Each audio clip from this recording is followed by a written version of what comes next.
নিতাই তার গরুর গাড়ি নিয়ে পথের মধ্য দিয়ে যাচ্ছিল। একজন যাত্রীকে পথে নামিয়ে যাত্রী ভাড়া দিতেই সে বলল, ধন্যবাদ, সাবধানে বাড়ি ফিরবে কিন্তু ভাই। হুর হুর হুর, কানো ধেনু, তাড়াতাড়ি চল বাবা, গঞ্জ থেকে ফিরতে এমনি কত দেরি হয়ে গেছিল, পথে আবার যাত্রী নিয়ে তাকে গন্তব্যে পৌঁছাতে আরো খানিকটা দেরি হয়ে গেল। না জানি গিন্নি কত দুশ্চিন্তা করছে। গরুর গাড়ির গাড়োয়ান নিতাইয়ের হাঁকেই তার দুই বলদ ধেনু আর কানু চলতে শুরু করলো। যদিও সারা দিন মাল বয়ে বলদ দুটোর অবস্থাও তখন বেশ সঙ্গীন। আসলে নিতাইয়ের কাজটাই এরকম। গ্রামের লোকেদের মাল নিয়ে সে গঞ্জে যায়, সেখানে বিক্রি করে দিনের আলো থাকতেই ফিরে আসে। ফেরার পথে কিছু যাত্রী হলে তাদেরকে গাড়িতে চাপিয়ে নেয়। এর ফলে দুটো পয়সা বেশি রোজগার হয়ে যায়। কিছুটা এগোতেই হঠাৎই নদীর এক সাঁকোর সামনে একজন মহিলা তাকে দেখে হাত নাড়াতেই নিতাই গাড়ি থামিয়ে দিল।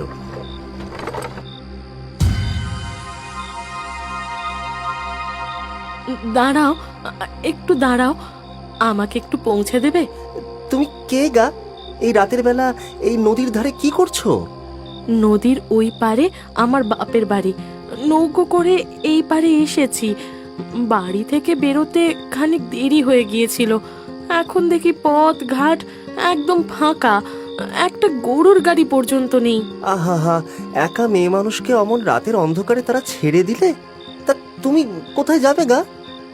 আমি পেখমপুর যাব, ওইখানেই আমার শ্বশুর বাড়ি গো। যদি দয়া করে একটু পৌঁছে দাও। হ্যাঁ, বলো কি? পেখমপুর তো আমার গা, আমি তো সেদিকেই যাচ্ছি। উঠে এসো, উঠে এসো দেখি। তোমার বাড়িও পেখমপুর? তা বেশ ভালোই হলো, এতক্ষণে যেন মনে বল পেলাম, নইলে ভয়ে যেন বুক দূর দূর করছিল। তোমার কোনো ভয় নেই বোন, আমি তো ওই পথেই যাচ্ছি। তোমাকে তোমার গ্রামে পৌঁছে তবে বাড়ি ফিরবো। এবারে উঠে এসো দেখি তাড়াতাড়ি। বলছি, হ্যাঁ গা, আমার এই পুঁটুলিটা একটু তুলে দিতে সাহায্য করবে? এ আর এমন কি, তুমি গাড়ির ওপরে গিয়ে বসো।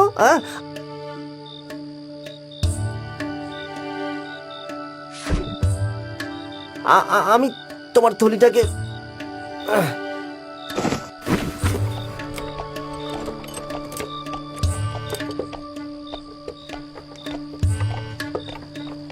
বাবারে বাবা, বলি থলিতে কি ভরেছ গো? ওজন দেখে মনে হয় বাড়ির সব জিনিসই এটাতে ঢুকিয়ে দিয়েছো।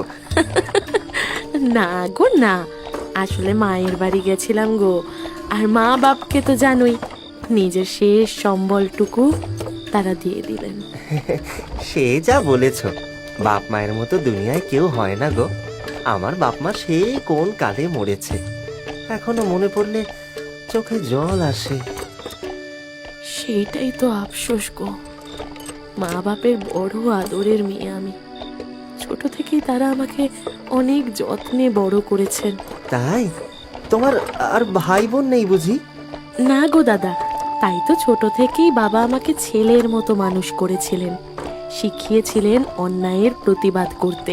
ও বাবা, তাহলে তো তুমি বেশ সাহসী বোন। সাহসী কিনা জানি না দাদা, তবে অন্যায়ের সাথে আমি কখনোই আপোষ করি না, মরে গেলেও করব না। তোমার সাথে কথা বলে বড় ভালো লাগলো বোন। এই দেখো দেখো, কথায় কথায় জিজ্ঞেস করতে ভুলেই গেছি। তা বোন, তোমার ঘর আমাদের গ্রামে বললে তো, তা কাদের বাড়ি গো? মণ্ডলদের বাড়ির কাছেই গো।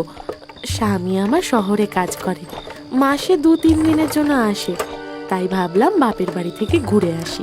তা বেশ করেছো বোন, বাপ মায়ের জন্য মন কেমন তো করবেই। তা তোমার স্বামী তো তোমাকেও শহরে নিয়ে যেতে পারে, তাহলেই তার তোমার মন কেমন করবে না?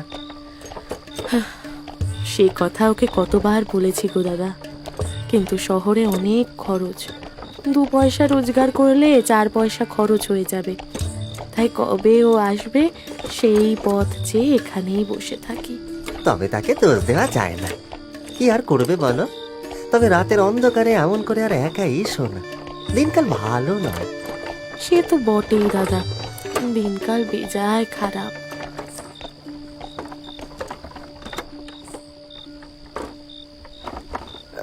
নাও বোন, পেখমপুর এসে পড়েছে। এখানেই নামবে নাকি তোমাকে তোমার বাড়ি পৌঁছে দেবো? নিতাই নিজের প্রশ্নের উত্তরের জন্য অপেক্ষা করতে থাকে, কিন্তু যখন কোনো উত্তর আসে না তখন সে আবার বলে, কই গো বোন, কিছু বলছো না যে? কথাটা শেষ করে নিতাই পেছনে তাকাতেই চমকে গেল। সেখানে কেউ কোথাও নেই।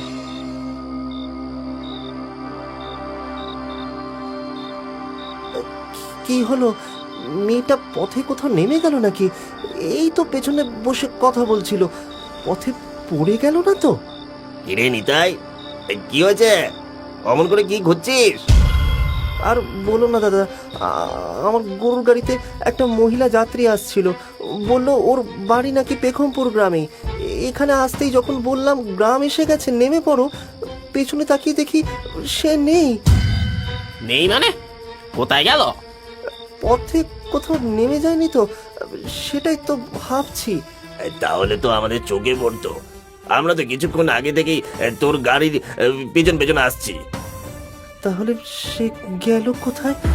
নদীর সেই সাঁকর পাড় থেকে গাড়িতে চাপলো, আমাকে দিয়ে ওর ভারী থলিটা গাড়িতে ওঠালো। থলি? কই দেখ তো, থলিটা নিয়ে নেমেছে কিনা। না গো দাদা, দেখো দেখি, থলিটা তো এখানেই রেখে গেছে। থলিটা খুলে দেখ তো দেখি কি রয়েছে।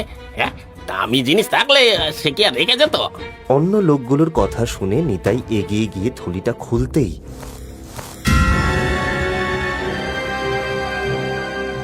তার চোখ বিস্ফারিত। সে মুখে গোঙানির মতো শব্দ করতে করতে জ্ঞান হারিয়ে ফেলল। নিতাই, নিতাই, কি হলো রে? তোর কি হলো রে? আরে থলিতে কি দেখলো যে অজ্ঞান হয়ে গেল? দেখ তো রে। ওরে বাবা রে, এ তো দেখি একটা মেয়ের লাশ গো। এটা এখানে এলো কি করে?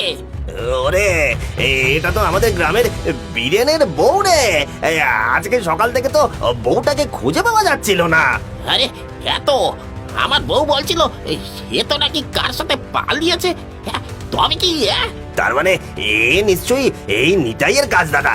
বেটা যখন দেখেছে ধরা পড়ে যাবে তখন মটকা মেরে পড়ে গেছে। ওরে ওরে বজ্জাত নিতাই, ওঠ ওঠ বলছি। মুহূর্তের মধ্যেই ওই দুই গ্রামবাসী নিতাইয়ের ওপর ঝাঁপিয়ে পড়ল। নিতাই যন্ত্রণায় আর্তনাদ করে উঠল। এরূপ পরিস্থিতি দেখে সে যেন ভ্যাবা চাকা খেয়ে গেল। নিতাই বলল,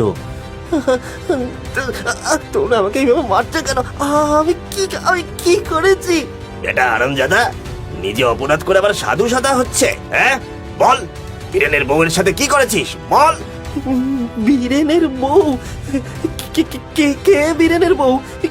কি বলছো কি তোমরা? দেখেছো দেখেছো দাদা, বেটা কেমন রঙ্গ তামাশা করছে। তুই জানিস না বীরেনের বউকে সকাল থেকে পাওয়া যাচ্ছিল না। গ্রামের সকলে বলছিল সে নাকি কোন ছেলের সাথে পালিয়েছে। হ্যাঁ, সত্যি করে বল, সেটা তুই ছিলি তাই না? আর হয়তো কিছু মনোমালিন্য হয়েছিল বলে খুন করে এক মহিলা যাত্রীর গল্প ভেতেছিস, তাই তো? বল বলছি, তাড়াতাড়ি বল। তোমার দোহাই দাদা, দয়া করে এমন মিথ্যে বদনাম দিও না। আমি বীরেনকে চিনি না, আর না তার বউকে। তাহলে তুই অজ্ঞান হয়ে গেছিলি কেন? হ্যাঁ, আমি তো এটা দেখে জ্ঞান হারিয়েছিলাম যে এতক্ষণ যেই মহিলা আমার গাড়িতে বসে গল্প করতে করতে এলো, এটা তারই লাশ। তুই সত্যি বলছিস তো? আমি আমার ছোট বাচ্চাদের মাথার দিব্যি করে বলছি দাদা, এই মহিলা কিছুক্ষণ আগে আমার গাড়িতে উঠে বসেছিল। আমার তো ভাবলেই মাথায় কেমন যেন সব তালগোল বাকিয়ে যাচ্ছে। এক কাজ করি, আমরা গরুর গাড়িটা বীরেনের বাড়ির সামনে নিয়ে যাই। হ্যাঁ, ওকেও তো দেখাতে হবে। ওদের কথা শুনে নিতাই গাড়িটা নিয়ে বীরেনের বাড়ির দিকে নিয়ে চলল, কিন্তু তার মাথায় বারবার একই কথা চলছিল। সে যেন বিশ্বাস করে উঠতে পারছিল না যে এটা কি হয়ে গেল। যেই মেয়েটা তার সঙ্গে বসে বসে এত সুখ দুঃখের গল্প করছিল,